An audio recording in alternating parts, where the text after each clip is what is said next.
Batman has fought aliens, gods, immortal assassins, and psychopaths dressed like clowns, but none of them could have ever broke him the way that one kid did. Not because Jason Todd became a villain, not because he died, but because Jason Todd proved that sometimes Batman's way doesn't work. This is the complete story of Red Hood, from his creation to one of the most controversial comic books DC has ever published, to his resurrection, and finally, why I think Arkham Knight's version tells an even better story. Let's get into it. Before Jason Todd ever wore the red helmet, Red Hood already existed. The very first Red Hood wasn't Jason. It wasn't even a superhero. It was a mysterious criminal introduced back in the early days of Batman comics. During a robbery at a chemical plant, Batman cornered the Red Hood. The criminal fell into a vat of acid and disappeared. When he emerged, he wasn't the Red Hood anymore. He became the Joker. For decades, Red Hood was simply another forgotten identity connected to Batman's greatest villain. Nobody could have guessed that years later, Batman would unknowingly create another Red Hood. Fast forward to 1983. DC Comics wanted a new Robin after Dick Grayson had become Nightwing. Enter Jason Todd. Jason's original origin was honestly kind of boring. He was basically another circus kid. Sounds familiar? Yeah. Readers thought so too. After Crisis on Infinite Earths rebooted much of DC's continuity, Jason was completely rewritten. This version, way better. Batman catches a young street kid trying to steal the tires off the Batmobile. I want you to think about how insane that is. Imagine seeing the Batmobile and realizing you're going to rob Batman. Instead of being arrested, Bruce Wayne sees potential. Jason wasn't a criminal. He was poor, alone, angry, and unbelievably fearless. Batman adopts him, trains him, makes him the second Robin, but Jason wasn't Dick Grayson. See, Dick inspired people. Jason scared people.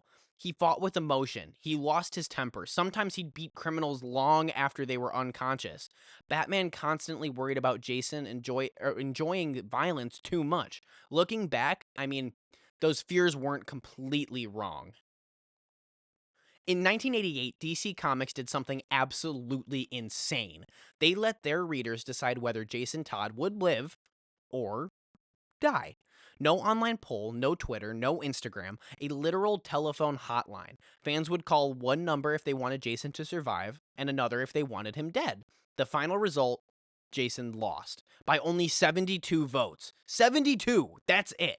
One of Batman's biggest stories was decided by less people than that would fill a small classroom. The story is called A Death in the Family. Jason discovers his biological mother may still be alive. He tracks her down overseas. Unfortunately, she betrays him. She hands Jason over to the Joker. What happens next is one of the most darkest moments in Batman history.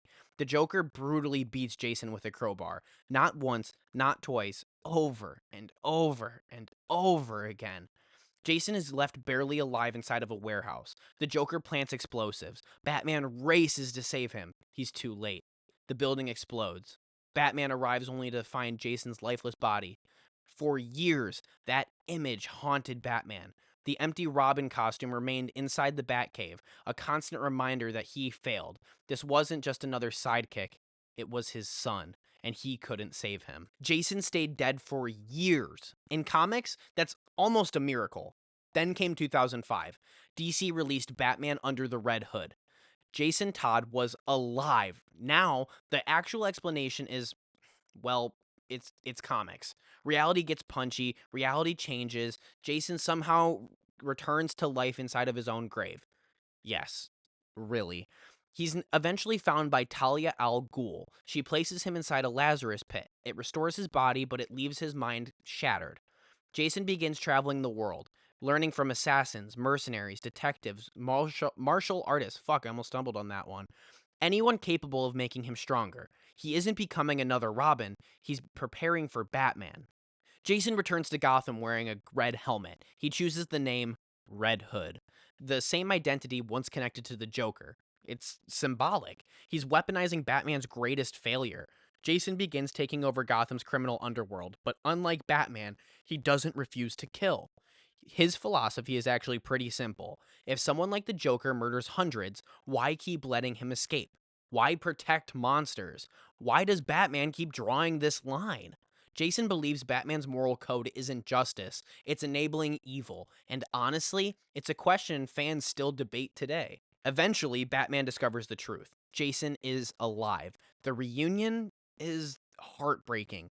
Jason isn't asking Bruce for revenge. He's asking one question. If you loved me, why is the Joker still alive? Jason doesn't want Batman to kill every criminal, just one. The man who murdered his son. Batman refuses. Jason can't understand it. Batman argues that if he crossed that line once, he may never come back.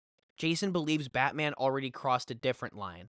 The moment he allowed Joker to live again and again and again. Neither man is entirely wrong. That's what makes the conflict so incredible. There isn't a hero, there isn't a villain.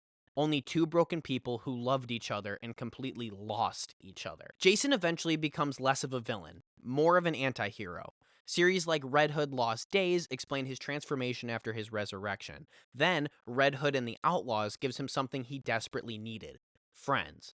Instead of constantly fighting Batman, Jason starts trying to become his own hero. His methods remain brutal, but he slowly begins finding something he thought he'd lost forever purpose.